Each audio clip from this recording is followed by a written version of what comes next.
The डिबेटमध्ये आपले स्वागत आहे. आता जरा विचार कर, हा माझा 9,000 रुपयांचा नवा फोटो. बापरे. हो, गळ्यात भलं मोठं मेडल, घामेजलेला चेहरा आणि खाली भारी कॅप्शन टाकलंय, क्रश्ड इट. काय वाटतं?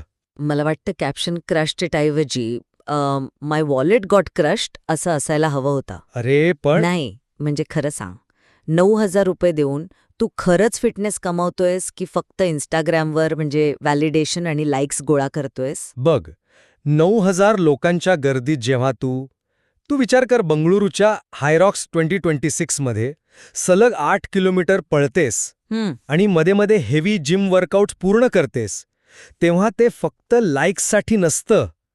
ती एक म्हणजे ती कमिटमेंट असते. हा इव्हेंट फिटनेसच्या दुनियेतला एक मास्टर क्लास होता. मास्टर क्लास आयोजकांसाठी होता. म्हणजे बघ, 2 दिवसात तब्बल 8 कोटींहून जास्त कमाई. पण लोक स्वतःहून 8 किलोमीटर धावायला आणि थोडं वजन उचलायला 9,000 रुपयांची फी आकारणे, हे काय फिटनेसचं लक्षण नाही. हा मुळात शुद्ध कॉर्पोरेट व्यवसाय आहे. तसं नाहीये. मी याकडे थोड्या वेगळ्या अँगलने बघतो. जेव्हा तू 9,000 रुपये स्वतःच्या खिशातून देतेस, तेव्हा तिथे संक कॉस्ट फॅलेसी काम करते. म्हणजे आपण पैसे भरलेत, त्यामुळे आता मागे हटता येणार नाही, हाच विचार तुझ्या मेंदूला त्या शारीरिक वेदनेवर मात करायला भाग पाडतो. ती फी एक अकाउंटेबिलिटी फोर्स म्हणून काम करते. मेंदूला वाटतं की बापरे, एवढी मोठी किंमत मोजलीये, तर आता रिझल्ट द्यावाच लागेल.